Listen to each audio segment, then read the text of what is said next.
우리 마지막 11절 말씀 우리 다 함께 합독 한 번 더 해보도록 하겠습니다. 시작.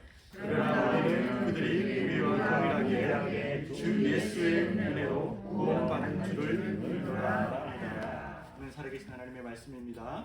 아멘. 우리 말씀의 제목 함께 읽어보겠습니다. 시작. 하나님이 함께 계셔 행하신 모든 일.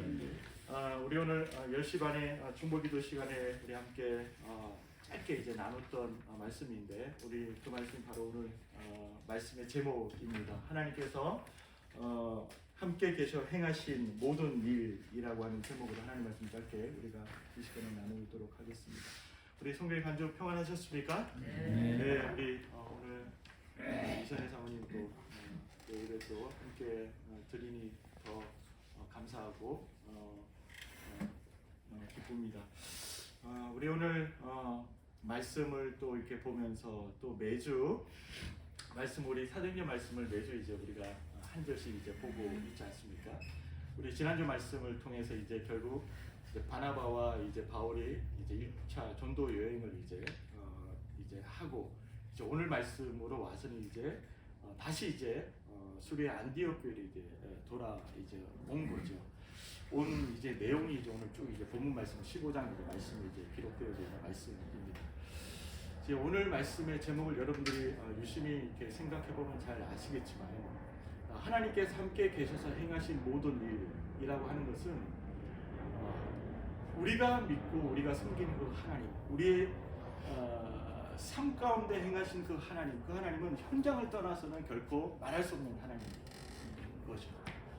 우리의 삶의 바운더리, 우리의 삶의 현장을 떠나서는 결코 이야기할 수 없는 영역인 것 같습니다. 그래서 하나님께서는 우리의 삶의 현장 가운데 역사하시는 하나님이라고 하는 것입니다. 우리 지난주 주말이었던 것 같습니다. 지난주 주말에 한국의 국민 메시지로 이제 불려지는 이제 모 기업에서 사고가 있었죠. 우리 여러분들 다 잘 알고 계실 겁니다. 박남수 권사님은 그 내용이 예.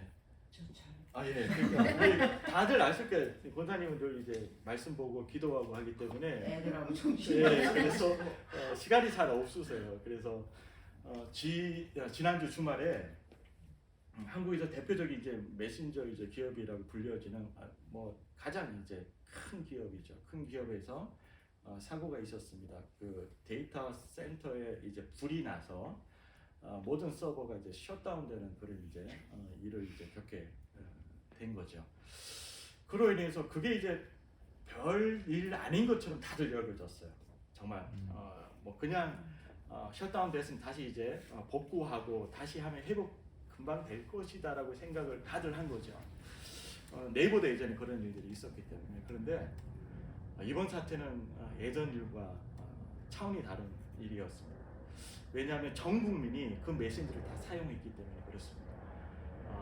그 메신저를 사용하지 않는 사람이 없을 정도로 정말 어떻게 보면 한국 그 국민들에게 막강한 어떤 영향력을 주고 있는 어떤 회사라고 생각을 하면 될 것 같아요.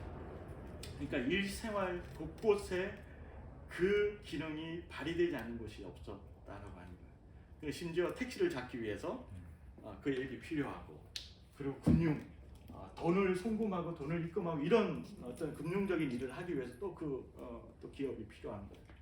그리고 메신저를 통해서 뭐 여러 가지 문어발처럼 벌어지고 있는 일상의 일들이 엄청나게 많은 거예요. 근데 그 모든 일들이 그 일로 인해서 하루아침에 셧다운된, 모든 게 중단되어 버린 그 일들이 벌어졌단 말이죠. 그래서 결국 저도 사실은 제가 이제 이 시간을 빌어서 고백을 하겠습니다. 유용식 목사님이 저한테 매주마다 이제 토요일에 이제 카톡을 보내서 이제 헌금자 명단을 이제 보내주시는데 그날따라 헌금자 명단이 안 오는 거예요. 그래서 저는 이제 개인적으로 여러 가지 집사님 요즘 바쁘시니까 그러겠지라고 생각을 했는데, 그 다음날 알고 보니 이제 그런 일들이 이제 벌어졌던 거죠. 그러니까 이로 인해서 온 국민들이 겪어야 될 그 피해가 엄청났다라고 하는 겁니다. 소상공인들은 그걸 통해서 장사를 해야 되고 오더를 받고 해야 되는데 그게 전혀 이루어지지 않은 그런 상황들. 그러니까 이게 그냥 단순한 문제로 이렇게 넘어갈 문제가 아니었던 거죠. 저는 그런 어떤 매스컴을 보면서 기사를 보면서 여러 가지 생각들을 했어요. 왜 그렇게 돈이 많은 기업이, 그렇게 어마어마한 천문학적인 그 매출을 매년 올리는 그 기업이 왜 이런 일들에 대해서 소홀히 했을까? 왜 이런 일들이 예측 가능한 일이었는데 왜 미리 대비를 하지 못했을까? 그러니까 어떤 재난이 일어나고 어떤 사건이 발생하는 것은 어쩔 수 없는 일이잖아요. 그렇죠? 그건 어떻게 우리가 막을 수 없는 일이에요. 화재가 일어나면 우리가 막을 수 없는 일이에요. 일어날 수 있어요. 하지만 중요한 것은 어떻게 우리가 그것을 대비하느냐, 그 대비 매뉴얼이 있느냐 없느냐, 그게 더 중요한 거겠죠. 근데 이제 제가 이제 그 기사를 좀 유심히 좀 제가 좀 관심이 있어서 좀 계속 읽어봤어요. 읽어봤더니 결국 이제 그 대표 두 명의 대표가 유관에 좀 그렇죠? 두 명의 대표더라고요. 두 명의 대표가 나와서 이제 대국민 사과를 이제 하는 기자회견을 이제 여는 모습을 제가 유심히 봤어요. 토시 하나 안 틀리고 계속 제가 봤는데 제가 그 내용을 이렇게 들으면서 참 아쉽다라는 그 마음을 지울 수가 없었어요. 참 아쉽다. 다시 거꾸로 제가 말씀을 드리면 저는 이제 교회 이제 섬기는 이제 목사니까 교회를 이제 저는 생각을 해봤어요. 교회 어떤 문제가 터졌어요. 했을 때 담임 목사님의 그 입장을 발표하는 모습이 만약 그런 모습이라면 참 너무 아쉽겠다. 성도들이 참 너무 아쉬운 마음이 있겠다라는 마음을 가진 거예요. 제가 본 핵심이 뭐냐면 그 대표들이 한 그 내용들 뭐 많은 내용들을 얘기했으면 다 맞는 얘기예요.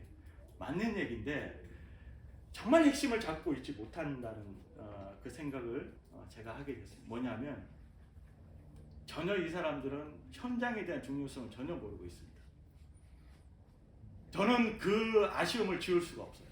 많은 대안들을 얘기했고 뭐 앞으로 이렇게 고치겠습니다, 앞으로 이렇게 하겠습니다 얘기했는데 그 내용 안에 정말 그 사람들이 가지고 있는 그 핵심의 마음은 정말 현장의 중요성이 묻어나와야 되는데 그 현장의 중요성에 대한 그 인지조차도 하고 있지 못한 사람들이었다고.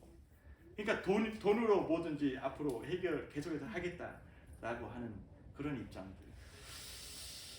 그리고 또 하나의 또 예를 들면 또 신문에서 제가 또 봤어요. 요즘 제가 좀 이런 경제신문 이런 것들 좀 간간히 보다 보니까 지난주에 일어났던 일이죠. 여러분 너무나 잘 알고 있는 기업입니다. 여러분들 너무 이렇게 잘 알고 있는 기업인데 유가공 이제 업체의 이제 사업 종료라고 하는 그 소식이 이제 매스컴에 이제 뜨기 시작했어요. 지난주에. 이게 뭔가 해서 제가 또 들여다봤죠. 근데 그 모 기업에서 이제 350명 전원 직원들의 해고 통지를 해버린 거예요. 다 아실 겁니다. 그 기업이 이제 하루 아침에 이제 그 소식을 접한 이제 직원들은 이제 정말 좀 황당한 일을 이제 경험하게 되는 거죠. 이제 결국 이제 이유를 또 들여다봤더니 원래는 그 회사가 굉장히 흑자를 내는 회사였습니다. 흑자를 내는 회사였는데 어느 시점에 그 회사 대표가 이제 바뀌기 시작했어요.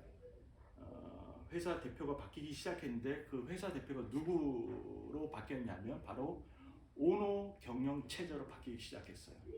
그러니까 오노 그 가족이 그 회사 대표로 이제 들어오게 있는. 원래는 그 오노 경영 체제가 아니었어요. 실무자 중심, 경험자 중심으로 회사가 돌아갔어요. 그래서 회사가 매년마다 흑자를 냈는데 오노 경영 체제로 회사가 돌아서면서 회사가 매년 적자로 이제 들어서기 시작한 거죠. 근데 그 적자가 매년 눈덩이처럼 불어나기 시작했습니다. 예. 전문가들은 모두들 말합니다. 이 사태의 중요한 핵심 키는 뭐냐면 현장의 중요성을 모르는 사람이 경영을 했기 때문에 오늘 이 사태까지 왔다라고 전문가들은 입을 모아 말을 하고 있습니다. 저는 두 가지 어떤 예를 가지고 왔지만 오늘 설교를 준비하면서 참 너무 중요한 메시지를 이 사회에서 우리 교회들에게 또는 저에게 던져주고 있는 거예요. 이게 뭐냐면 이게 한 기업에서 조직에서 그냥 그 안에서만 벌어지는 일이 아니라고 하는 거죠. 이 일은요, 현장의 중요성이라고 하는 이 일은 우리의 모든 사람들의 삶의 영역 안에서 얼마든지 벌어질 수 있는 영역이고, 그 삶의 중요성, 그 현장의 중요성은 우리가 늘 인지하고 살아가야 될 존재이기 때문에 그렇습니다. 우리의 삶은요, 그렇지 않습니까? 공허한 어떤 관념이나 이론이 아니에요. 그냥 오늘 일가가 얘기하는 것처럼 그냥 이렇게 그냥 우리가 생각한 대로 플랜대로 이렇게 해서 대책을 마련해서 이렇게 방지하겠습니다. 이런 어떤 생각에서 머물러 있는 이런 이론적인 어떤 개념이 아니라고 하는 거죠. 우리의 삶은 그렇게 단순한 게 아니에요. 우리의 삶은 교회도 마찬가지예요. 이렇게 삶을 살아야 됩니다 라고 얘기할 정도의 그 수준의 그런 어떤 우리가 모이는 모임이나 어떤 조직이 아니라고 하는 거죠. 우리의 삶은 공허한 관념이나 절대로 이론이 아닙니다. 우리의 삶은 매일매일 하루하루 삶 가운데서 경험하는 그 현장이 바로 우리의 현실이 되기 때문에 그래요. 현실이 중요한 거예요. 우리의 삶의 현장이 매일매일 우리 현실이 되잖아요. 근데 그 현실이 어떻게 해서 이론으로 그냥 말로 쉽게 말하고 던지고 이렇게 하면 되겠습니다, 이렇게 하겠습니다 라고 끝날 수 있겠습니까? 절대 그런 영역과 그런 개념이 아니거든요. 교회도 마찬가지입니다. 교회 신앙생활도 마찬가지입니다. 우리가 많은 정보들이 있습니다. 많은 지식들이 있습니다. 근데 많은 정보와 많은 지식으로 우리의 신앙을 메이크업하려고 한다면 우리의 신앙은 결단코 건강하지 못할 수밖에 없다라고 하는 것입니다. 그래서 우리가 이 시간에 생각해야 될 게 뭐냐 하면, 정말 현실의 중요성을 우리가 늘 인지하고 생각하며 살아가는, 우리 현실의 중요성을 늘 붙들고 살아가는 그리스도인이 되어야 한다라고 하는 것입니다. 우리 오늘 말씀에 우리 읽지는 않았지만 14장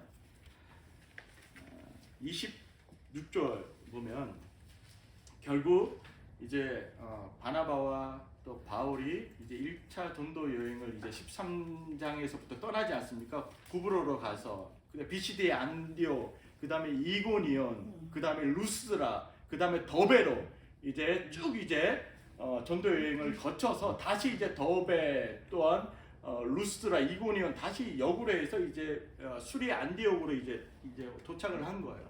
26절에 이제 1차 전도 여행을 이제 마무리한 시점인 거죠. 그리고 27절에 보면 그들이 여러 교회를 모아서 하나님이 함께 행하신 모든 일과 이방인들에게 믿음의 문을 여신 것을 보고했다라고 성경은 기록하고 있습니다. 그러니까 수리아 안디옥 교회 모든 성도님들이 이제 모은 거죠. 모아서 하나님께서 이 1차 전도 여행 때 행하신 모든 일들을 다 보고한 거죠. 전한 거죠. 그러니까 전도 집회를 한 거예요. 다 모여서 상세하게 구체적으로 하나님께서 이방인들을 어떻게 부르셨고 어떻게 세우셨고 어떻게 문을 여셨는지 어떻게 구원을 허락하여 주셨는지 구체적으로 명확하게 모든 성도들에게 알리기 시작을 한 거죠. 알리고 난 다음에 28절 말씀입니다. 바나바와 이 바울이 안디옥 교회를 알리고 난 후에 이제 공동 담임 목회를 했는데 교회를 바로 떠나지 않았습니다. 28절에는 제자들과 함께 어떻게 했다고요? 오래 머물러 있었다라고 성경은 증언하고 있습니다. 그러니까 안디옥 교회, 수리아 안디옥 교회에 이제 오래 머물러 있으면서 이제 신앙인들의 그 신앙을 더욱더 말씀으로 견고하게 다져주고 이제 붙들어주고 양육하는 그 사역들을 계속해서 이제 바울과 바나바가 이제 행했던 거죠. 오랜 시간 함께 이제 신앙생활을 하다가 오늘 이제 본문 말씀에 이제 들어가기 전에 15장 1절 말씀이 이제 교회에 이제 문제가 이제 생긴 거죠. 어떤 문제냐면 어떤 사람들이 유대로부터 내려와서 자 이게 바로 문제의 시작입니다. 발단이 여기서부터 시작되는 거죠. 어떤 사람들이 유대로부터 내려와서 형제들을 가르쳤는데 어떤 가르침을 가르쳤는데 내가 모세의 법대로 할례를 받지 아니하면 능히 구원을 받지 못하리라 하니. 그러니까 이들이 유대 사상을 가지고 있는 유대인들이 지금 안디옥 교회에 와서 안디옥 교회 성도들에게 바울과 바나바가 전해진 그 복음이 아닌 다른 복음의 내용을 지금 가르치고 있는 거예요. 예. 가르치고 있는데 그 내용은 뭐냐면 너네들이 할례를 받지 않으면 결단코 구원을 받을 수 없다라고 가르치고 있는 거예요. 예. 교회에 이제 여러 가지 갈등들이 일어나기 시작합니다. 교회가 이제 혼란스러워지기 시작해요. 왜냐하면 이 안디옥 교회 교인들이 여기에 이 말에 동요하지 않았더라면 오늘 아무 일도 일어나지 않았습니다. 그냥 바울과 바나바가 유대인들에게 가서 유대 사상을 가지고 있는 유대로부터 내려온 그들에게 가서 권면하고 타이르고 그렇게 하고 이제 말았어야 되는 그런 일이었는데 그렇지 못하고 소동이 일어난 이유는 바로 교인들이 거기에 동요했기 때문에 그렇습니다. 이 말이 참인 것으로 착각하고 그 메시지를 그 가르침을 받아들이는 자들이 일어났기 때문에 그렇다라고 하는 것입니다. 지금 아주 중요한 말씀을 해주고 있어요. 그래서 이런 일들로 인해서 2절 말씀에 결국 어떻게 됩니까? 바울과 바나바는 어떻게 되죠? 사람 예루살렘에 오는. 네, 그러니까 결국 이 문제 때문에 엄청난 큰 갈등이 교회 안에 일어나게 돼요. 갈등 때문에 이들과 어떻게 됩니까? 다툼과 그랬죠. 다툼이 일어났습니다. 다툼과 변론이 일어났다라고 성경은 말하고 있습니다. 자, 여러분들 한번 잘 생각해 보십시오.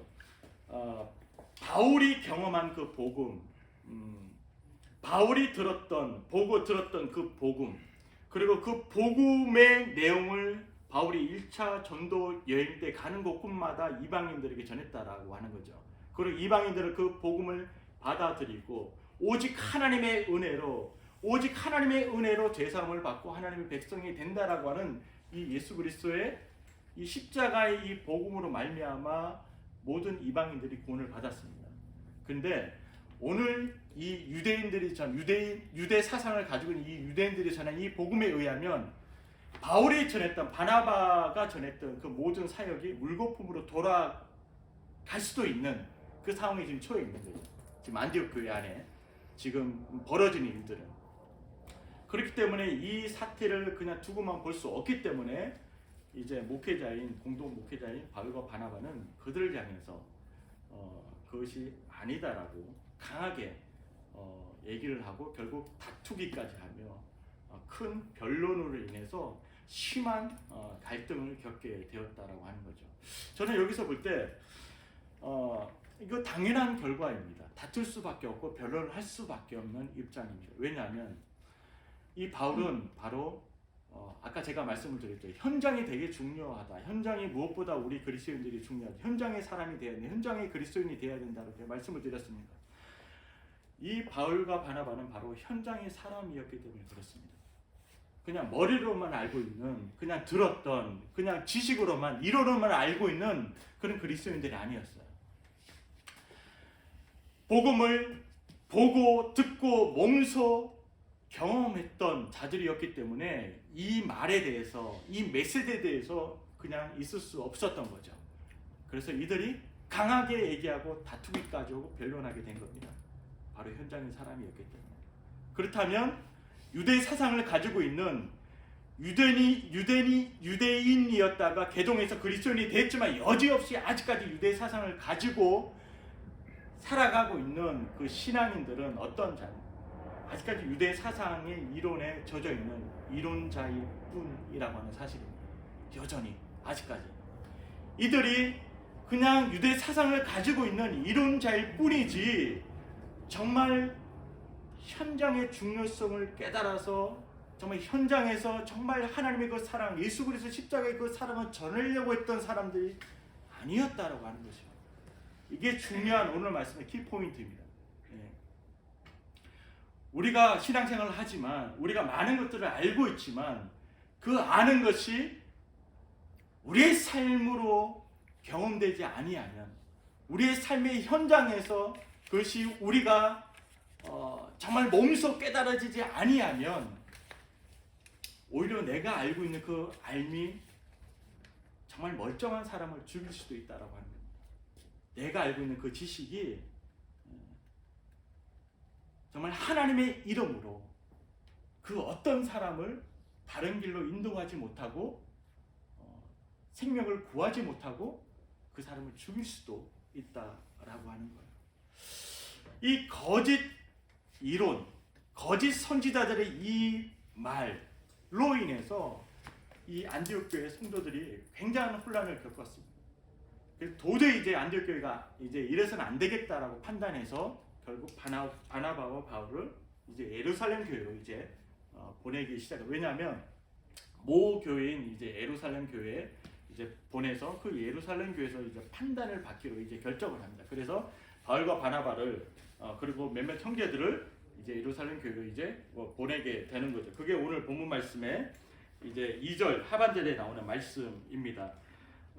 사도와 장로들에게 보내기로 작정하니라. 그래서 결국 이제 3절에 이제 예루살렘 교회로 이제 이들이 이제 간 거죠. 가서도 이들이 한 행동은 뭐냐면 4절 말씀에 예루살렘에 이르러 사도와 장로들에게 영접을 받고 하나님이 자기들과 함께 계셔 행하신 모든 일을 말하며 그렇습니다.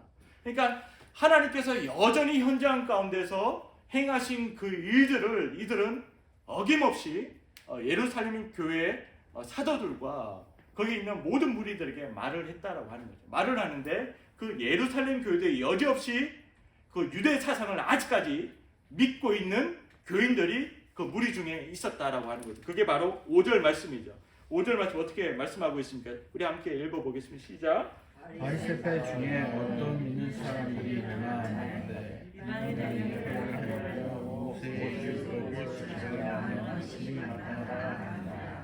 네, 그렇게 말하고 있습니다. 자, 바리새파 중에 어떤 믿는 사람들이 바리새파 중, 그러니까 유대 사상을 여지없이 아직까지 버리지 못하고 그 이론 사상에 젖어 있는 사람들이 아직까지 예루살렘 교회 안에 있다라고 하는 거죠. 근데 그 사람이 일어나 말을 합니다. 이방인에게 할례를 행하고 모세 율법을 지키라 명하는 것이 마땅하다라고 이는 말하고 있는 거예요. 그러니까 아직까지 그 유대 사상이 이론에 묶여 있는 사람들이 아직 그 무리 중에 있다라고 하는 거예요. 그러니까 이 사람에게 절대적인 구원의 기준이 뭐예요? 조건이 뭐예요? 할례를 받는 거예요. 이게 절대적인 구원의 기준이고 조건인 거예요. 예. 그러니까 사도 바울이 전했던 그 복음으로 말미암아 많은 수리아에 있는 많은 안디옥 교회 성도들이 이제 탄생하게 됐지 않습니까? 예루살렘 교회가 박해를 받으면 흩어져서 그 성도들이 복음을 전함으로 인해서 결국 이제 안디옥 교회가 탄생하게 됐는데 복음을 전한 최초의 교회라고 하는 그 예루살렘 교회 안에도 여지없이 유대 사상에 젖어 있는 이론을 붙들고 있는 그 이론에서 아직까지 헤어나지 못하고 있는 묶여 있는 그 교인들이 있다라고 하는 거죠. 구원의 절대적인 조건은 구원의 절대적인 이유는 오직 할례다라고 하는 거죠. 자, 여러분들 너무 중요한 거죠. 할례 잘 아시잖아요. 할례 잘 아시잖아요. 남성의 표피를 이제 자르는 그 행위가 바로 할례잖아요. 할례인데 여러분 잘 생각하셔야 돼요. 저번에 제가 이제 사도행전 말씀을 이제 함께 나눌 때 세례 요한에 대해서 제가 말씀을 나누었습니다. 그때 여러분 기억하세요? 뭐가 중요하다고? 그때 두 단어가 함께 결합해서 함께 말씀을 나눴어요. 세례 요한이 외쳤던 그 말씀이 뭐예요? 혹시 당연히 까먹으셨겠죠? 천국이 가까이 회개하라. 자, 다들 다른 톤으로 하고 있습니다. 제가 한 3-4번 이렇게 설교를 하는 것 같아요. 주일날 와서 세례 요한이 했던 고백이 있지 않습니까? 뭘 받으라? 무엇에 받으라? 회개? 아직도 안 나왔어요. 회개? 제가 이까지 힌트를 줬어. 회개? 뭘 받으라?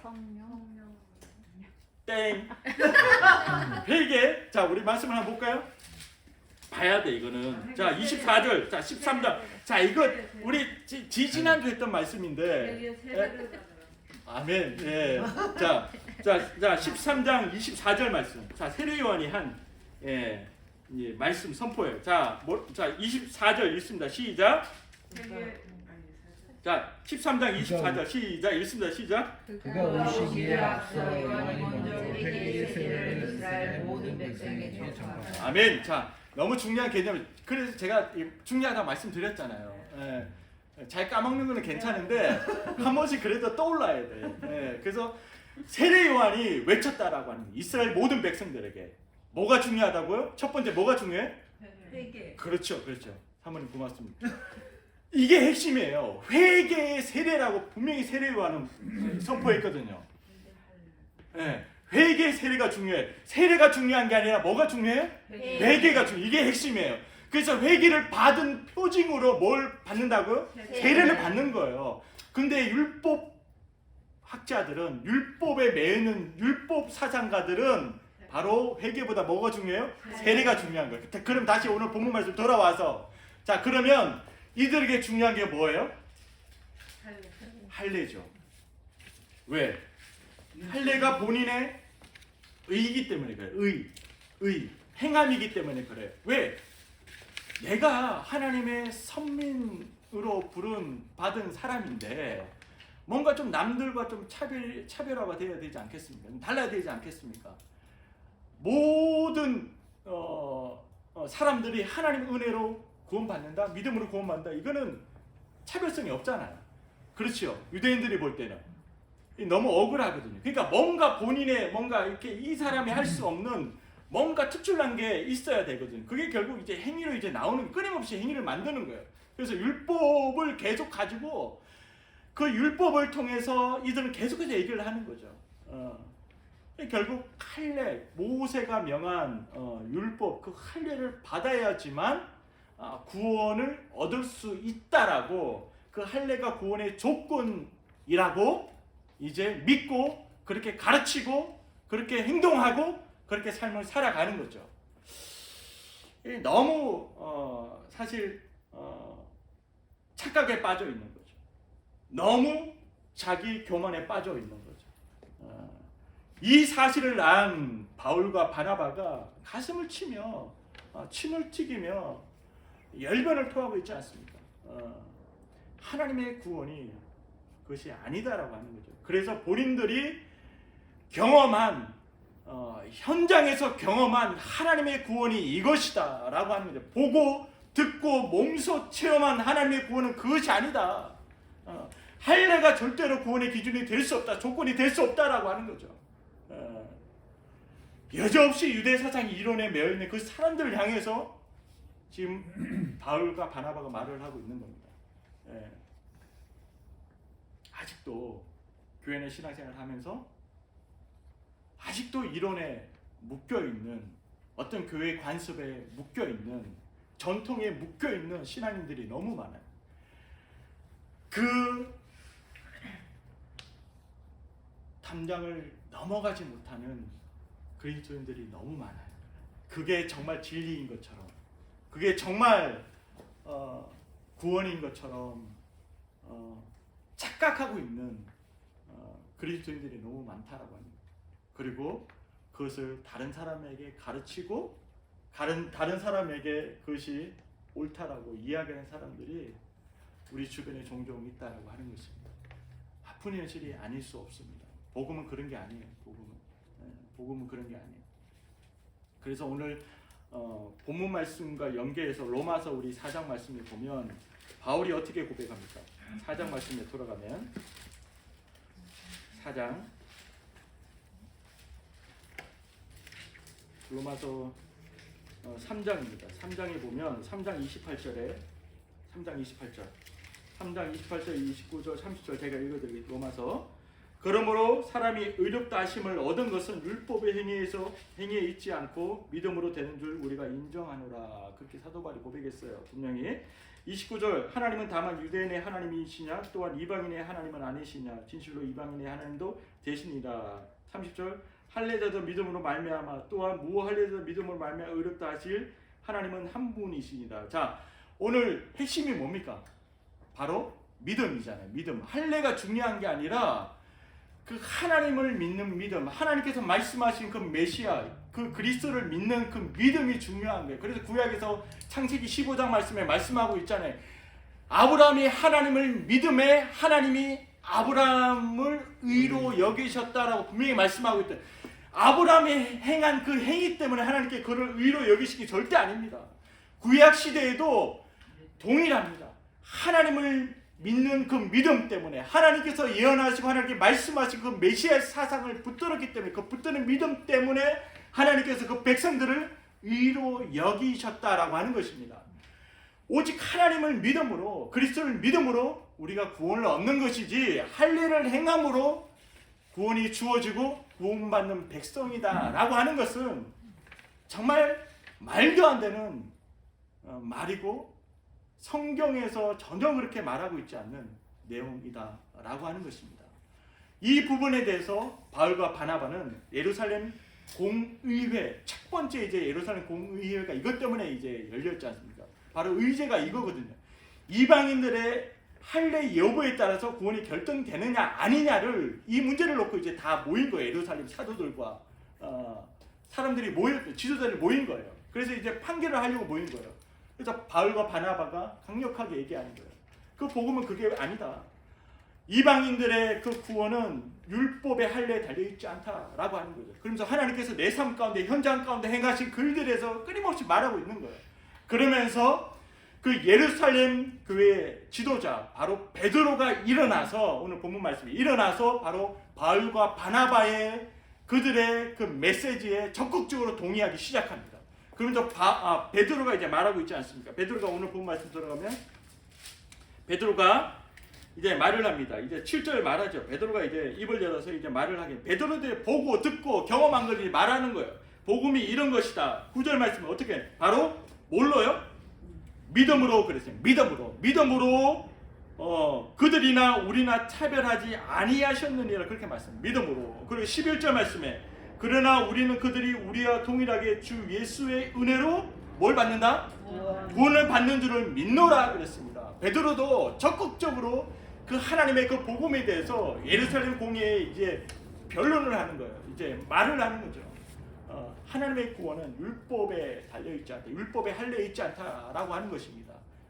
하나님의 구원은 철저하게 하나님의 은혜에 있고 하나님께로부터 주어지는 것이다 라고 지금 말하고 있는 것입니다. 자, 우리 사랑하는 우리 열린교회 성도님 여러분, 우리가 믿음으로 우리가 구원을 받았습니다. 하나님의 자녀가 되었습니다. 우리의 공로가 아닌 전적인 하나님의 은혜였고 하나님의 그 사랑으로 말미암아 우리가 이 자리에 있습니다. 예. 그렇다면 우리가 경험한 그 하나님에 대해서 우리의 삶의 현장에서 그 현장이 바로 사랑의 현장, 그 현장이 바로 생명의 현장, 그 현장이 구원의 현장이 되어야 될 줄 믿습니다. 저도 이번 한 주를 또 살아갈 터인데 이번 한 주가 어떤 현장으로 하나님 앞에 올려드릴 것인가, 그것은 우리가 고민할 필요가 없어요. 사도행전 교회가 걸어갔던 그 길 딱 하나였습니다. 바로 생명의 현장입니다. 바로 하나님 나라의 현장이에요.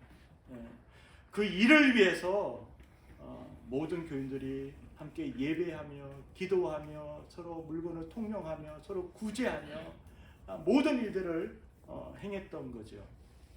자, 여러분들 어떤 건물을 짓기 위해서 설계 도면이 너무 중요합니다. 설계 도면이 너무 중요합니다.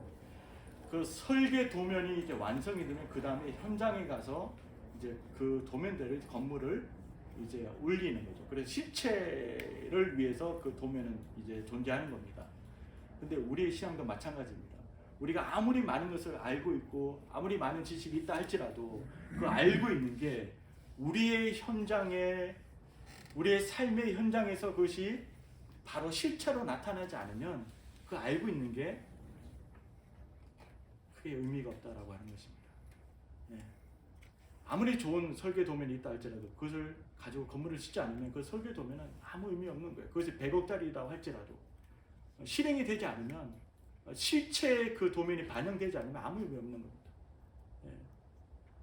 우리가 알고 있는 이 지식들, 또 성경에 대한 너무 감사해요. 우리 지난주 한 주 동안 우리 유관우 집사님 여러모로 어쨌든 여러 가지 말씀에 대한 은혜들을 주셔가지고 우리 지난주 말씀을 마태복음 다 읽었잖아요. 예. 유관우 집사님 말씀하시죠. 혼자 이제 다 읽으셨다고 그러는데 다 읽으셨잖아요. 마태복음 다 읽었는데 오늘 또 이제 마가복음 시작됐습니다. 근데 이 성경에 대한 우리의 알미 결국 우리의 삶으로 녹아내지 않으면, 삶으로 나타나지 않으면, 삶의 현장에서 경험되지 않으면 정말 이 알미 정말 의미가 없어진다라고 하는 것입니다. 예. 우리 예수님의 삶을 한번 볼까요? 예수님의 사역을 우리 놓고 봤을 때 현장을 떠난 예수님, 현장과 동떨어진 예수님 우리는 말할 수가 없습니다. 만약에 현장과 동떨어진 예수님의 이야기가 이 성경에 있다고 한다면 그 예수님은 우리에게 좋은 철학 사상을, 좋은 도덕적인, 윤리적인 어떤 사상을 전해주는 좋은 분으로 인식될 수는 있겠지만 정말 죄의 현장에서 그 현장을 구원하는 구원의 그 주님으로 우리가 믿기에는 힘들다라고 하는 거죠. 이 예수님이 현장을 떠나지 아니하시고 이 현장 가운데 현장의 중요성을 인지하시고 늘 현장에서 사역을 행하셨던 분이셨기 때문에 바로 그 예수님이 바로 우리의 구원의 주님이 될 수 있는 거죠. 네. 우리의 현장 너무나 중요합니다. 사랑하는 우리 열린교회 성도님 여러분, 이번 한 주 삶을 살아갈 터인데 우리에게 주어진 현장, 그 현장을 정말 생명의 현장으로, 정말 구원의 현장으로, 그 사랑의 현장으로 하나님께 올려드릴 수 있는 바로 현장의 중요성을 인지하고 살아가는 그리스도인들이 될 수 있기를 간절히 축복합니다. 함께 기도하겠습니다.